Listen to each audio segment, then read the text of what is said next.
اس میں کوئی شک نہیں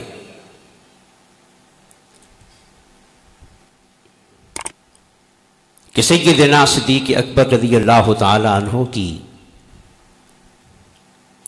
پوری شخصیت کا مرکز و محور وہ صرف عشق محمد مصطفیٰ ہے.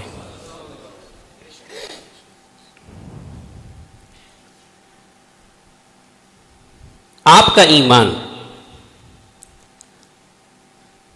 اگر ساری کائنات کے ایمان سے زیادہ ہے تو اس کی بنیاد بھی عمل نہیں بلکہ بولیے عشق مصطفیٰ ہے.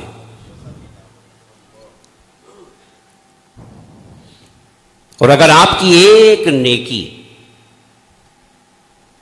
حضرت عمر کی آسمان کے ستاروں کے برابر تمام نیکیوں سے اعلیٰ ہے،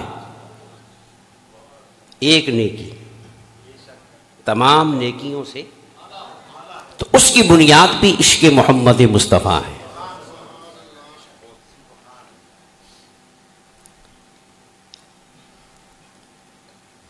اور اگر آقا یہ فرماتے ہیں کہ جس نے مجھ پہ احسان کیا،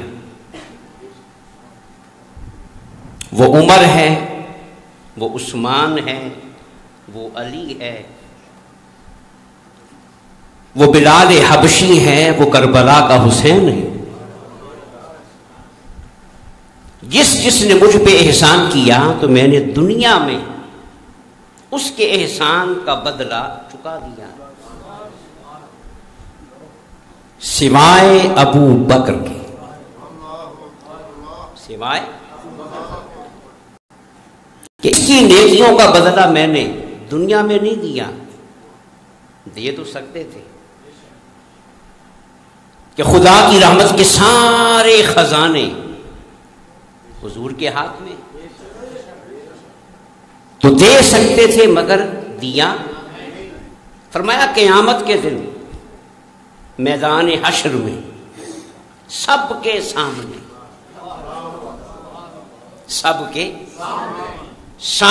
میں خود نہیں دوں گا بلکہ مولا سے دلواؤں.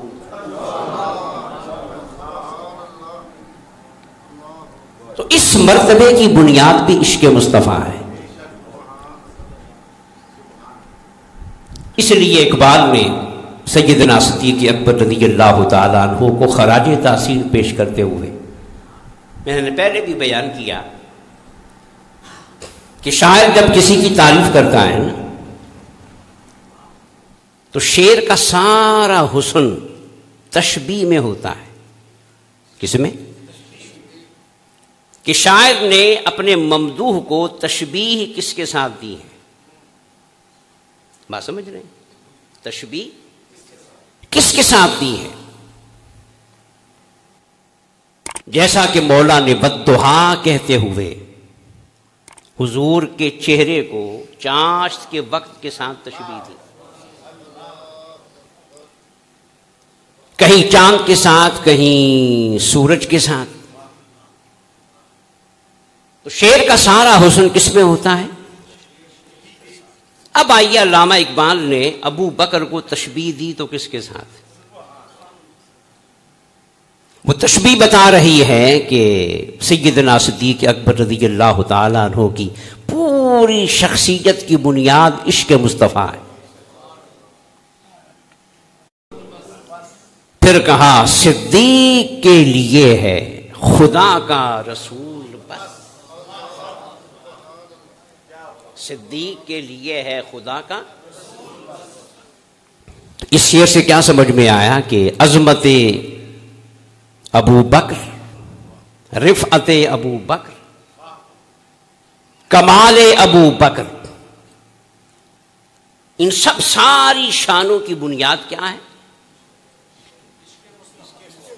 بولیں، اگر سمجھ آ گئی ہے تو بول دیں، نہیں آئی تو پھر نہ. کیا بنیاد ہے؟ پروانے کو چراغ، بلبل کو پھول، بس صدیق کے لیے ہے خدا کا.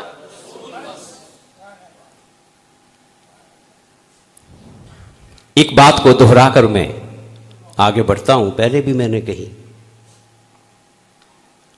کہ اسلام کی خوش نصیبی ہے. اسلام کی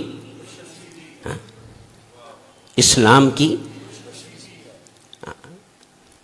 یاد رکھیں، کسی بھی قوم کی عظمت افراد کی تعداد سے نہیں ہوتی. کیوں بھائی؟ افراد کی کسی بھی قوم کی عظمت اس قوم کے ہیروز سے ہوتی ہے. کس سے؟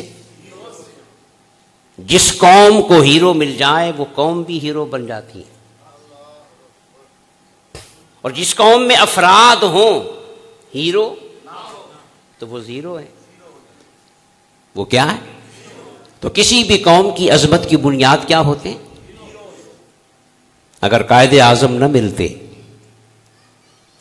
بولیں تو پاکستان بنتا. ایک شخص نے کروڑوں کو آزاد کرا دیا اور سر اٹھانے کے قابل بنا دیا. آج اسرائیل تعداد میں کتنے ہیں یہودی؟ بولیں بہت تھوڑے سے، مگر اپنے ہیروز کے باعث، اپنے باصلاحیت افراد کے باعث، اپنے علم، دانشوری اور صلاحیتوں کے باعث پوری دنیا پہ قبضہ کیا ہوا ہے. افراد زیادہ نہیں ہیں مگر باصلاحیت افراد زیادہ ہیں، ہیروز. تو اسلام کی خوش نصیبی یہ ہے کہ اسے لیڈر مصطفیٰ جیسا ملا. لیڈر اور کارکن صدیق اکبر جیسا ملا. یہ بات یاد رکھیے گا. اسلام کی خوش نصیبی یہ ہے کہ اسے لیڈر،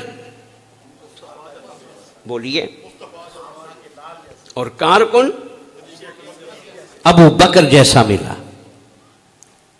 اور یاد رکھیں پوری مشن، تنظیم، تحریک اور انقلابی کوشش کا سہرا ان دو کرداروں کے سروں پہ ہوتا ہے، لیڈر اور لیڈر بھی کمال کا ہو، کارکن بھی، تو پھر مشن بھی کمال کا ہے، پھر تحریک بھی، پھر انقلاب بھی، پھر کامیابی بھی کمال کی ہے. تو صدیق اکبر کتنا کمال کا کارکن ہے کہ لیڈر کو کہنا پڑا کہ سب کی نیکیوں کا بدلہ دے دیا، اس کا نہیں دیا، اس کا میں نہیں دوں گا، قیامت کے دن مولا سے دلواؤں گا. یہ آپ کی. اور یاد رکھیں آج کل ہمارے یہاں حسد، تعصب، تنگ نظری بہت زیادہ ہے ہمارے معاشرے میں، تمام اسلامی معاشروں. بولیے ہے کہ نہیں؟ اسلامی معاشرے میں کسی شخص کا باصلاحیت ہونا آج جرم بن گیا ہے. بولیں کیا بن گیا؟ ہم اس کی صلاحیت سے فائدہ نہیں اٹھاتے بلکہ اس کے دشمن بن جاتے ہیں. ایک اتھوں پیدا ہو گئے. اور جو آج کے ترقی یافتہ معاشرے ہیں وہ باصلاحیت افراد کو سروں پہ بٹھاتے. ہم نے عبد القدیر خان کے ساتھ کیا سلوک کیا؟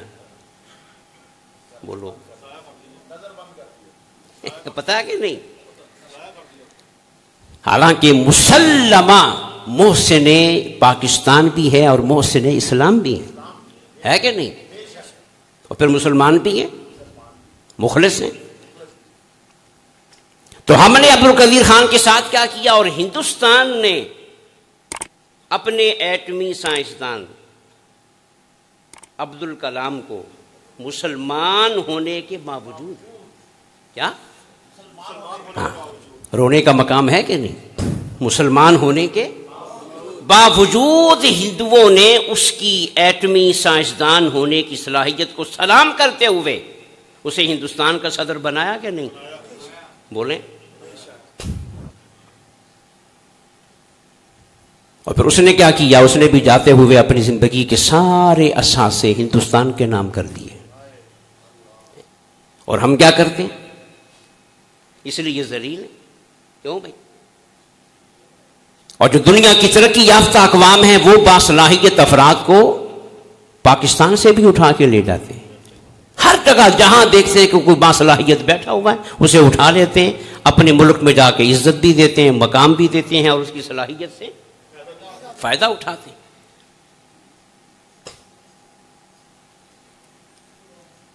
تو یاد رکھیں، کسی باصلاحیت شخص کی تعریف کرنا کیا؟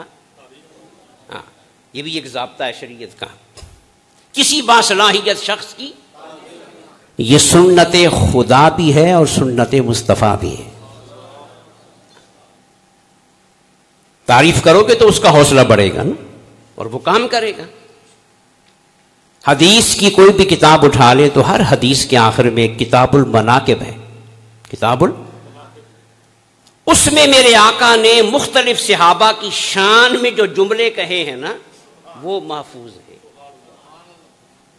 اب کوئی آقا سے بھی بڑا ہے؟ بولیں. حضور کے برابر تو نبی بھی نہیں. چیز جائے کہ صحابہ اتنا اونچا ہو کے بھی وہ ابو بکر کی شان بیان کر رہا ہے، عمر کی شان بیان کر رہے ہیں، عثمان کی شان بیان کر رہے ہیں، علی کی شان بیان کر رہے ہیں، دیگر صحابہ کی شان بیان کر رہے ہیں. مولا ان کی شان میں قرآن کی آیتیں اتار رہا ہے. تو یاد رکھو، باصلاحیت افراد کی تعریف کرنا، ان کی خدمات کو سراہنا، اس سے بڑھ کے کیا ہوگا کہ میں نے سب کی نیکیوں کا بدلہ دے دیا ہے، ابو بکر کا نہیں دے سکا، ابو بکر کا نہیں دے سکا، قیامت کے دن مولا سے دلواؤں گا. اس سے بڑھ کر ابو بکر کی عظمت کو سلام اور کیا ہو سکتا ہے؟ تو یہ یاد رکھیں، ہمیں اس قومی مرض کا علاج کرنا چاہیے. کیوں بھائی؟ کرنا چاہیے کہ نہیں؟ ورنہ پھر جو حال ہو رہا ہے وہ آپ کے سامنے. تو باصلاحیت اور باکمال شخص کی تعریف کرنا سنت